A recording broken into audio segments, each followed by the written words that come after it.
Hello. आज मैं explain करने वाला हूँ वेक्टर का सेकंड पार्ट।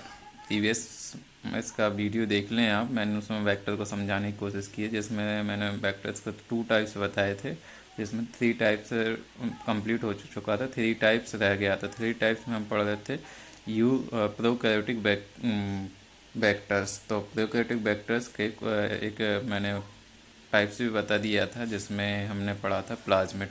अब प्लाज्मेट के बाद आता है बैक्टीरियोफेज वेक्टर्स, जो बैक्टीरियोफेज से बनाए जाते हैं, इनका मॉडिफिकेशन किया जाता है। तो हम देखते हैं कि बैक्टीरियोफेज वेक्टर कौन कौन से होते हैं। तो सबसे पहला आता है बैक्टीरियोफेज वेक्टर्स में लैम्डा फेज वेक्टर्स। तो लैम्डा फेज वेक्टर जो रहता है वो डबल स्टैंडर्ड डीएनए होता है और लाइनर होता है ये, ठीक है। सर्कुलर डीएनए नहीं होता है, ठीक है। और अगर देखा जाए तो ये बहुत ही आकार या बेस पेयर के बेस पर बहुत ही बड़ा होता है। इसमें 48502 बेस पेयर सीक्वेंस रहता है। डीएनए इंसर्ट, इसमें जो साइज रहता है, जो इंसर्ट डीएनए या फॉरेन डीएनए जो रहता है, जिसको हम 23 KB से सेगमेंट या इससे ऊपर के सेगमेंट को हम इसमें इंसर्ट करा सकते हैं, ठीक है। और देखते हैं कि इसका स्ट्रक्चर्स कैसा होता है। तो इसका ये लाइनर सीक्वेंस होता है, इसका सर्कुलर नहीं होता है, ठीक है। तो इसमें ये रिकॉन्गिनेशन साइट्स है, जिसमें क्या है कि यहाँ पर नॉन इनिशियल सेगमेंट होता है, इसका कोई यूज़ नहीं होता है, ठीक है। और इसके एंड पर क्या होता है, कॉम्प्लीमेंट्री एंड होते हैं। तो इसको कॉम्प्लीमेंट्री एंड जहाँ पर होते हैं उसको कॉस साइड बोलते हैं। और इसका बेस पेयर सीक्वेंस कितने बेस पेयर रहते हैं, इसमें 12 बेस पेयर, इसमें भी 12 बेस पेयर्स रहते हैं, ठीक है। तो अब क्या होता है कि हमको कोई फॉरेन डीएनए क्या करना है, इंसर्ट कराना है। तो हम क्या करेंगे, क्योंकि यूकैरियोटिक वेक्टर को पढ़ रहे हैं, तो इसमें हम क्या करेंगे, यूकैरियोटिक डीएनए को क्या कर देंगे, इंसर्ट कर देंगे। जहाँ पर एनएस पॉइंट था या एनएस सीक्वेंस जहाँ था, तो उसको हम यहाँ पर इंसर्ट कर देते हैं। तो इंसर्ट करने पर क्या हो जाता है, ये रिकॉम्बिनेंट वो सेगमेंट बन जाता है, रिकॉम्बिनेंट वेक्टर बन जाता है। तो इस तरीके से ये बन जाता है, ठीक है। अब क्या होता है कि ये सीक्वेंस कैसा लाइनर था, तो अब ये दोनों जो रहते हैं, ये एंड कोस एंड जो रहते हैं, ठीक है, वो कोस एंड बाद में जाके क्या होते हैं, होस्ट के अंदर क्या है, एक दूसरे कॉम्प्लीमेंट्री होते हैं और ये क्या करने देते हैं, सर्कुलर डीएनए को फॉर्मेशन कर लेते हैं। तो ये होता है क्या, लैम्डा फेज वेक्टर, ठीक है। तो इसमें हम देखते हैं कि कौन कौन सी साइड्स यहाँ पर होती हैं।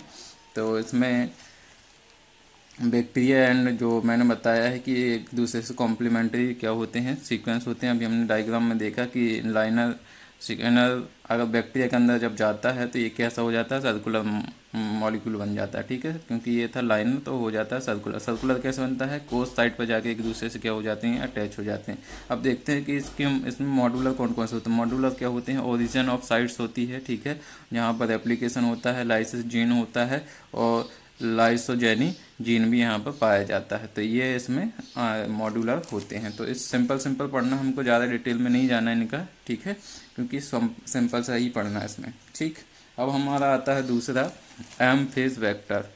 एम फेज वेक्टर भी होता है, सिंगल स्टैंडर्ड डीएनए होता है, ठीक है। और कैसा होता है, ये सर्कुलर होता है और फिलामेंटलस फाज होता है, ठीक है। तो फिलामेंटल मतलब फिलामेंट के रूप में दिखाई देता है, ठीक। और इसका मेन फंक्शन क्या है कि ये सिर्फ एप सेल जो रहती हैं उनमें इन्फेक्शन करता है और उनके अंदर क्या करता है, मल्टीप्लिकेशन करता है। वो भी कैसा करता है, स्लो करता है। और होस्ट सेल में रेप्लिकेशन के लिए क्या हो जाता है, ये डबल स्ट्रैंड का फॉर्मेशन कर लेता है। और इसका साइज कैसा होता है, 10 KB का ये होता है। फॉरेन डीएनए इंसर्ट विदाउट, इसमें क्या है कि फॉरेन डीएनए को बिना इंसर्ट किए क्या एम फास्ट वेक्टर जो रहता है वो पॉलीलिंकर होता है। पॉलीलिंकर मतलब क्या होता है, इसमें बहुत ज़्यादा अधिक संख्या में क्या है, रिकॉम्बिनेशन साइट वहाँ पर प्रेजेंट रहती हैं, उसको बोलते हैं पॉलीलिंकर, ठीक है। और पॉलीलिंकर वाले रीजन में ही हम क्या करते हैं, फॉरेन डीएनए को इंसर्ट कराते हैं, ठीक है। Origin of replication of site इसमें किससे ली जाती है, PUC वेक्टर जो है उससे हमको ये साइड लेते हैं, ओरिजिन ऑफ साइट, वहाँ से हम इसमें मॉडिफिकेशन करते हैं। फिर आता है नेक्स्ट फाज वेक्टर, तो फाजमिड वेक्टर, ठीक है। तो फाजमिड वेक्टर कैसे कहते हैं कि 2 वर्ड यहाँ पर लिए गए हैं, एक तो फाज और मिड मतलब प्लाज्मिड से लिया गया। मतलब क्या है कि ये बैक्टीरियोफेज और प्लाज्मिड जो रहता है उससे दोनों से ये वेक्टर का फॉर्मेशन होता है। तो यहाँ पर देखते हैं कि एम फास्ट वेक्टर से मैक्सिमम क्या है 1500 base pair DNA fragment clone कर सकता है। ठीक है, एम फास्ट जो वेक्टर रहता है वो 1500 बेस पेयर डीएनए सेगमेंट का क्या कर सकता है, क्लोन कर सकता है। ठीक, मैक्सिमम। पर इसके कमी को दूर करने के लिए क्या किया जाता है कि एम फास्ट वेक्टर को फास्ट बैक्टीरियोफेज और प्लाज्मिड वेक्टर क्या कर दिया जाता है, हाइब्रिड कर दिया जाता है। और इसका साइज जो रहता है प्लाज्मिड वेक्टर का तो वो रहता है 38 KB बेस पेयर होता है। ये स्ट्रक्चर जो है एम फास्ट वेक्टर का है। तो एम फास्ट वेक्टर का एक एग्जांपल है जो जिसका नाम क्या है, बी ब्लू स्क्रिप्ट सेकेंड के एस और माइनस प्लस, ये उसका एग्जांपल है। ठीक है, तो इसमें हम देखते हैं कि एक्चुअली में इसका फॉर्मेशन कैसे होता है। तो फॉर्मेशन हम देखते हैं कि एम फास्ट जो रहता है उससे हम क्या करते हैं, एम फास्ट 13 जो वेक्टर जो रहता है ओरिजिन ऑफ रेप्लिकेशन हम उससे लेते हैं। ठीक है, तो ये को EI फर्स्ट ओरिजिन यहाँ से लेते हैं इसमें। ठीक है, किससे लेते हैं, एम फास्ट 13 से लेते हैं। ठीक है, तो लैग प्रोमोटर भी होता है इसमें। लैग प्रोमोटर जो रहता है वो क्या कर लैग जेड जीन से यहाँ पर इसमें लिया जाता है। ठीक, अब देखते हैं इसमें और क्या क्या है। तो और इसमें देखा जाए तो MSB रहता है जो लैग जेड जीन से लिया जाता है। MCS मतलब क्या होता है, मल्टी क्लोनिंग साइट। ठीक है, तो मल्टी क्लोनिंग साइट इसमें ये है। ठीक है, तो इनसे ये M किससे लिया जाता है, लैग जेड जीन से यहाँ पर लिया जाता है। ठीक है, फिर आता है कि इसमें T7 और T3 प्रोमोटर सीक्वेंस रहते हैं। इनमें प्रोमोटर सीक्वेंस भी रहते हैं T3 T7 से लिए जाते हैं। ठीक है, और अगर ओरिजिन ऑफ साइट देखी जाए तो कोल आई ओरी से यहाँ पर ली जाती। तो इसका यूज़ देख लेते हैं कि ये क्या काम करता है। प्लाज्मिड वेक्टर जो रहता है वो क्लोनिंग वेक्टर होते हैं ये। ठीक है, एक्सप्रेशन वेक्टर्स होते हैं और सीक्वेंस वेक्टर होते हैं। ये 3 प्रकार के फंक्शन कर सकते हैं, क्लोनिंग का भी कर सकते हैं, एक्सप्रेशन का भी कर सकते हैं और सीक्वेंस वेक्टर्स भी होते हैं। तो ठीक है, एडवांटेज क्या है कि इसमें रीक्लोनिंग के लिए सिंगल और डबल स्टैंड मटेरियल भी प्रोवाइड कर सकता है कि ये किसी भी विथाउट कोई भी कॉलोनी करके सिंगल और डबल स्टैंड का क्या कर सकता है, प्रोवाइड करा सकता है, मटेरियल प्रोवाइड करा सकता है। ये कॉस्मिड वेक्टर का स्ट्रक्चर्स है। तो कॉस्मिड जो रहता है उसका हाइब्रिडाइजेशन किससे से किया जाता है, प्लाज्मिड से किया जाता है और फास्ट डीएनए मॉलिक्यूल से किया जाता है। कि फास्ट फेज वेक्टर जो रहते हैं उन दोनों क्या कर दिया जाता है, हाइब्रिड कर दिया जाता है जिससे इसका फॉर्मेशन होता है। तो इसमें मोस्टली सीक्वेंस किसका रहता है, लैम्डा वेक्टर का रहता है। ठीक है, तो लैम्डा वेक्टर जो रहता है मॉलिक्यूल्स को पैक करने के काम करता है। लैम्डा वेक्टर का जो रहता है उसके मॉलिक्यूल्स को क्या करता है, पैक करने का काम करता है। तो इसमें मॉड्यूलर साइट देखते हैं कि मॉड्यूलर साइट कौन कौन सी होती है। सबसे पहला आता है ओरी साइट। ठीक है, तो ओरी मतलब एप्लीकेशन साइट्स होती है ये। फिर आता है यूनिक रेस्ट्रिक्शन साइट्स। तो यूनिक रेस्ट्रिक्शन साइट इसमें पाई जाती हैं, ये हैं। ठीक है, और इसमें क्या है कि मॉलिकुलर जो रहते हैं, ठीक है, मॉलिकुलर मार्कर जो रहते हैं, ठीक है, वो भी प्रेजेंट है जिसमें AMP यहाँ पर प्रेजेंट है, टेट्रासाइक्लिन भी प्रेजेंट है। ठीक है, और कोस साइड भी इसमें प्रेजेंट रहती है। तो कोस साइड ये है। ठीक है, तो जब भी हम किसी भी DNA का वो करते हैं, यहाँ पर एप्लीकेशन कराने की कोशिश करते हैं या इंसर्ट कराने की कोशिश करते हैं तो ये वाले लैम्डा सीक्वेंस में इसमें क्या कर देते हैं, इंसर्ट कराते हैं। ठीक, और अगर देखा जाए तो इसके एडवांटेज क्या है कि ये क्या कर सकता है 45 KB के बेस पेयर DNA को क्या कर सकते हैं, इसमें इंसर्ट करा सकते हैं। तो इसमें हम क्या कर सकते हैं 45 KB बेस पेयर का, ठीक, DNA फॉरेन DNA जो रहता है उसको हम यहाँ पर इंसर्ट करा सकते हैं। और सेल को मेंटेनेंस और ग्रोथ करने में क्या कर सकता है, प्लाज्मिड जैसा नेचर होता है इसका और इजीली इसकी स्क्रीनिंग मेथड की जाती है। स्क्रीनिंग कैसे कर सकते हैं क्योंकि इसमें क्या है, जो वो हैं जेनेटिक मॉलिक्यूलर मार्कर इसमें प्रेजेंट होते हैं। तो इसको इजीली हम क्या कर सकते हैं, स्क्रीनिंग भी कर सकते हैं। नेक्स्ट आता है यूकैरियोटिक वेक्टर। तो यूकैरियोटिक वेक्टर जो यूकैरियोटिक के सेल्स में यूज किए जाते हैं उनको यूकैरियोटिक वेक्टर के अंतर्गत रखा गया। तो यूकैरियोटिक में सबसे पहला आता है ईस्ट सेल्स। ठीक है, तो ईस्ट सेल में जो वेक्टर यूज़ किए जाते हैं उन वेक्टर के बारे में मैं एक्सप्लेन करने की कोशिश करूँगा। ठीक है, तो मैं इसमें सब जनरल इंट्रोड्यूस करा रहा हूँ कि किस टाइप के वेक्टर्स रहते हैं, ज़्यादा एक्सप्लेन नहीं कर रहा हूँ। ठीक है, तो जनरल इंट्रोड्यूस करा रहा हूँ। तो सबसे पहला आता है ईस्ट प्लाज्मिड वेक्टर, तो ये यूकैरियोटिक वेक्टर कहलाते हैं। इनमें क्या होता है, ये स्पेशल टाइप के वेक्टर होते हैं, ईस्ट सेल के डीएनए सेगमेंट को क्या करते हैं, इंटीग्रेट करते हैं, इंट्रोड्यूस कराते हैं इनको, ठीक है। तो एग्जांपल यहाँ पर देखा जाए तो इसके टाइप्स हम देखते हैं कि टाइप्स अगर देखा जाए तो यहाँ पर टाइप्स ऑफ ईस्ट वेक्टर, तो इसमें सबसे पहला आता है ईस्ट क्लोनिंग वेक्टर, दूसरा आता है ईस्ट एक्सप्रेशन वेक्टर्स, और तीसरा आता है ईस्ट आर्टिफिशियल क्रोमोसोम, ठीक है। तो ये 3 टाइप्स के होते हैं ईस्ट वेक्टर जो रहते हैं। तो सबसे पहला आता है ईस्ट क्लोनिंग वेक्टर। तो ईस्ट क्लोनिंग वेक्टर में सबसे पहला टाइप्स है ईस्ट एपिसोमल प्लाज्मिड, ठीक है, जिसका शॉर्ट फॉर्म क्या है, YEP, ठीक। तो ये जो रहता है इसमें अगर देखा जाए बेस पेयर, तो बेस पेयर जो रहता है इसका साइज जो रहता है वो रहता है 6318 बेस पेयर होता है, और ये 70 से 200 एक सेल्स में कॉपी कर सकती, क्लोनिंग कॉपी बना सकती है। तो मोस्ट अगर देखा जाए तो ये सटल वेक्टर होते हैं। सटल वेक्टर का मीन्स क्या होता है, 2 डिफरेंट स्पीसीज के अंदर कैसा कर सकते हैं, ये रेप्लिकेशन कर सकते हैं, तो उनको बोलते हैं हम सटल वेक्टर, ठीक। और ओरिसाइट अगर देखा जाए तो इसमें ओरिसाइट प्रेजेंट रहती है, मतलब ओरिजिन ऑफ रेप्लिकेशन साइड भी प्रेजेंट रहती है, जो 2M प्लाज्मिड से ली जाती है, ठीक है, 2M प्लाज्मिड से ली जाती है। अगर देखा जाए कि सिलेक्टिव मार्कर कौन कौन से होते हैं, तो सिलेक्टिव मार्कर में क्या होते हैं, AMP और TETR सिलेक्टिव मार्कर होते हैं, जो हम किस वेक्टर से लेते हैं, यहाँ पर PBR322 वेक्टर से इसमें हम सिलेक्टिव मार्कर को मॉडिफिकेशन कर सकते हैं। तो और नेक्स्ट अगर देखा जाए कि इसमें LUE2 रीजन भी होता है, मतलब ल्यूसिन अमीनो एसिड जो रहता है वो यहाँ पर सीक्वेंस का भी प्रेजेंट रहता है इसमें, ठीक है। तो ये कुल मिला के किसका मार्किंग के लिए यूज किया जाता है, यूकैरियोटिक सेल्स की मार्किंग के लिए यूज किया जाता है LUC, ल्यूसिन जीन जो रहता है, ठीक है, जो ल्यूसिन नामक अमीनो एसिड जो रहता है उसका फॉर्मेशन करता है, ठीक। और नेक्स्ट अगर देखा जाए सेकंड टाइप से इसका, तो ईस्ट इंटीग्रेटिव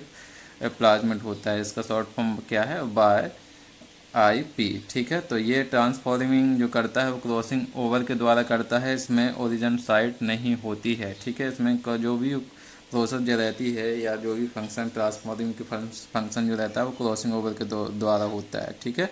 अब इसका जो मॉडिफिकेशन या मॉड्यूलर जो इंसर्ट कराते हैं उसमें PBR के साथ में क्या कर देते हैं, URA3 जीन को क्या कर देते हैं, इंसर्ट करा देते हैं। फिर नेक्स्ट है इसका टाइप्स, फर्स्ट वाले क्लोनिंग वेक्टर की अगर बात करें, ईस्ट क्लोनिंग वेक्टर का थर्ड टाइप है ईस्ट रेप्लिकेटिव प्लाज्मिड, ठीक है। तो इसमें क्या होता है, ऑटोनोमसली रेप्लिकेशन सीक्वेंस प्रेजेंट होता है, जिसको हम शॉर्ट फॉर्म में ARS भी बोलते हैं, जो ईस्ट जीन से ही लिया जाता है। इसमें क्रॉसिंग ओवर के द्वारा स्टेबल क्या होता है, ट्रांसफॉर्मिंग की प्रोसेस होती है।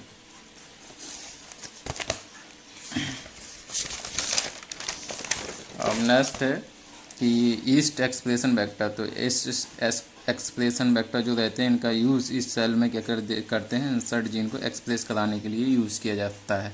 तो इंसर्ट जीन जो रहते हैं उनमें प्रोमोटर और टर्मिनेटर सीक्वेंस भी ऐड होते हैं, क्योंकि अगर प्रोमोटर की अगर बात करें तो ये प्रोमोटर क्या करेंगे, इनको प्रमोट करेंगे, रेप्लिकेशन के लिए स्टार्ट करेंगे। और टर्मिनेशन क्या है कि टर्मिनेट कर दें, ऐसा नहीं कंटिन्यू यहाँ पर क्या है, प्रोटीन या कोई भी जो भी हम मटेरियल को क्लोनिंग कर रहे हैं वो कंटिन्यू बनता है, तो वहाँ पर टर्मिनेशन की भी ज़रूरत पड़ती है। तो इसमें टर्मिनेटर सीक्वेंस भी यहाँ पर प्रेजेंट रहता है। तो जेनेटिक टैग लाइक जीन इसमें होते हैं जो फ्लोरोसेंट होता है, ठीक है, जिससे हम क्या कर सकते हैं, इसकी स्क्रीनिंग कर सकते हैं। तो इसका एग्जाम्पल क्या है, P4427, या इसमें क्या होता है, TEF होता है, ये high copy east expression vector होता है, ठीक है, जो क्या करता है, अमीनो ग्लाइकोसाइड फास्फेट ट्रांसफेरेज, इसमें इसको मतलब क्लोनिंग के लिए इसका यूज़ किया जाता है। उसमें स्ट्रॉन्ग प्रोमोटर होता है, जो स्ट्रॉन्ग प्रोमोटर यही है, TEF प्रोमोटर होता है। और अगर देखा जाए नेक्स्ट टाइप इसका, तो इसमें नेक्स्ट टाइप है P417, जिसमें प्रोमोटिंग साइट क्या होती है, CYC होती है, ठीक है, जो वीक प्रोमोटर होता है और लो कॉपी क्या करता है, क्लोनिंग करता है। थर्ड टाइप था हमारा ईस्ट आर्टिफिशियल क्रोमोसोम। तो आर्टिफिशियल क्रोमोसोम क्या होता है कि आर्टिफिशियल तरीके से ईस्ट के क्रोमोसोम में क्या है, मॉडिफिकेशन कर देते हैं, वही होता है। क्योंकि synthetic double strand liner chromosomes होते हैं, उनमें इंडिपेंडेंट क्रोमोसोम जो भी आवश्यक सामग्री या आवश्यक जीन सीक्वेंस की ज़रूरत होती है उनको सिर्फ हम रखते हैं, बाकी क्या कर देते हैं इनमें अलग कर देते हैं। तो ये था ईस्ट यूकैरियोटिक वेक्टर थे, जो ईस्ट है फर्स्ट था हमारा। अब इसके बाद आता है एनिमल्स वेक्टर। तो एनिमल्स वेक्टर को देखा जाए तो किस लिए किया जाता है या कौन से सेल को मॉडिफिकेशन के लिए वेक्टर का यूज़ किया जाता है। सबसे पहले देखते हैं टिश्यू कल्चर में यूज़ किया जाता है कि किसी भी टिश्यू कल्चर करने हैं उसके मीडियम को बनाने के लिए या जीन या हार्मोन्स या एंजाइम उन सब के बनाने के लिए क्या किया जाता है, यहाँ पर क्लोनिंग या वेक्टर का यूज़ किया जाता है। फिर जीनोपस oocyte में भी मॉडिफिकेशन करने के लिए वेक्टर का यूज किया जाता है। ये एक एम्फीबियंस का एनिमल्स है, ठीक है।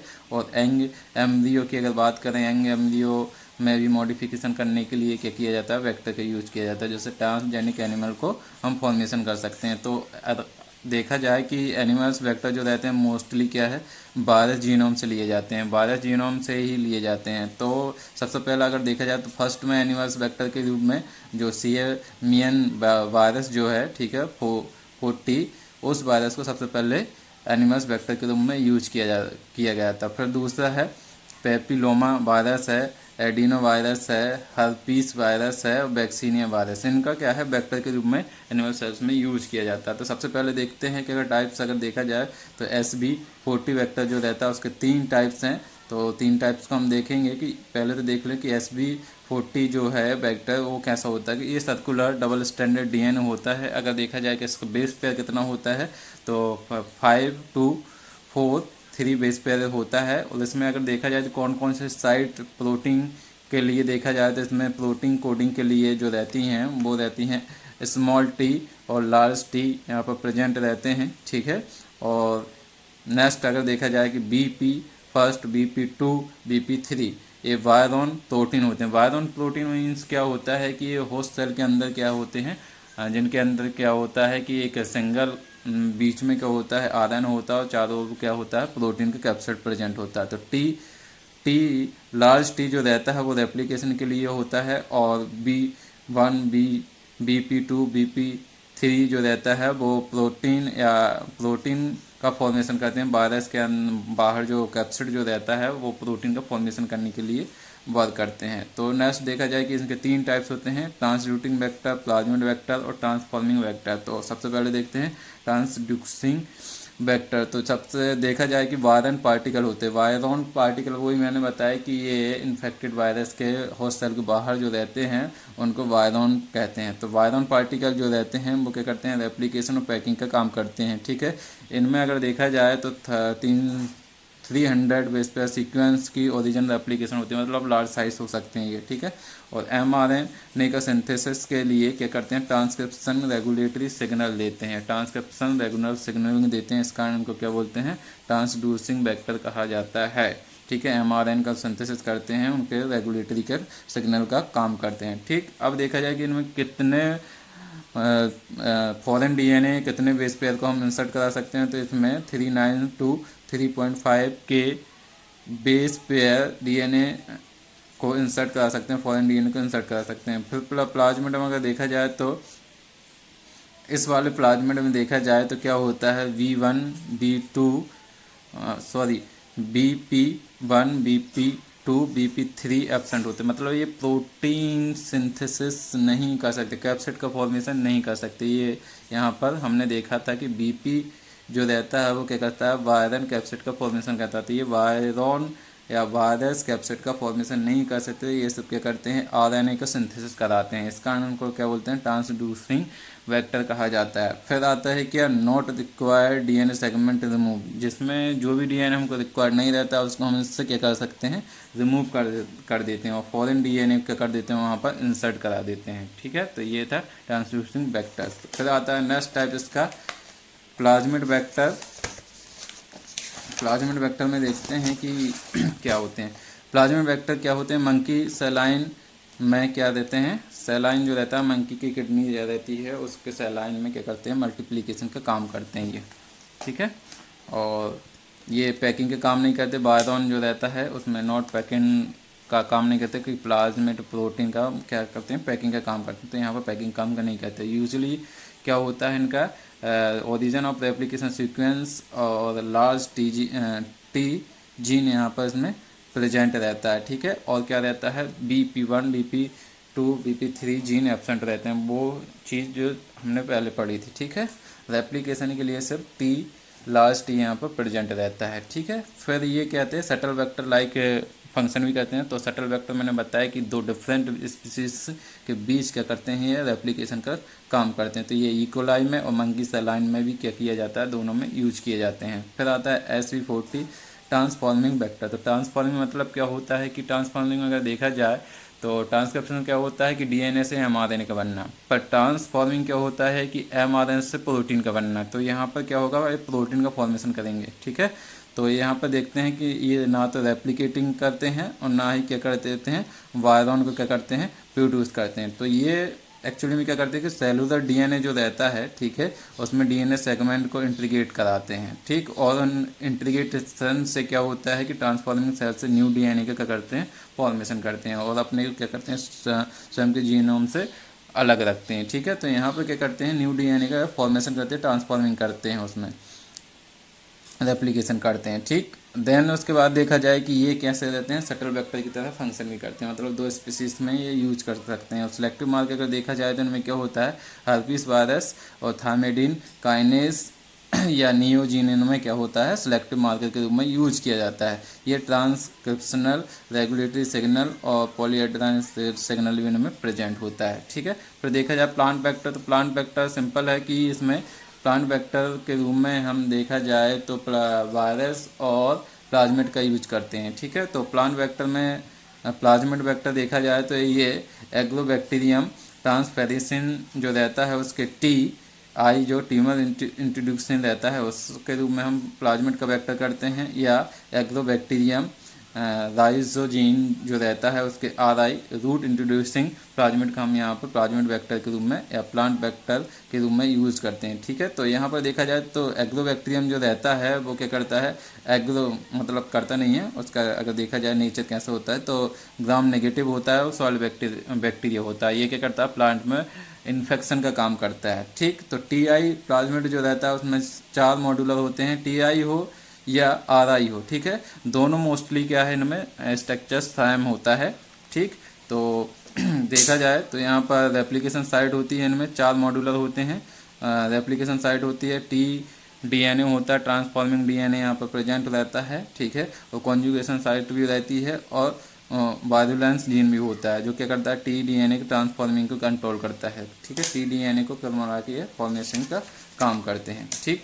तो ये थे क्या, प्लांट वेक्टर। और वायरस के रूप में भी TMB का यूज किया जाता है, जो भी वायरस इन्फेक्शन फैलाते हैं उनको हम वेक्टर के रूप में भी यूज कर सकते हैं। फिर आता है शटल या बाइनरी वेक्टर। तो शटल वेक्टर या बाइनरी वेक्टर क्या होते हैं कि multiply into 2 different unrelated species. तो 2 स्पीसीज जो रहती हैं, जो अलग अलग रहती हैं, ठीक है, उनमें क्या कर सकते हैं, मल्टीप्लिकेशन कर सकते हैं, रेप्लिकेशन कर सकते हैं, ठीक है।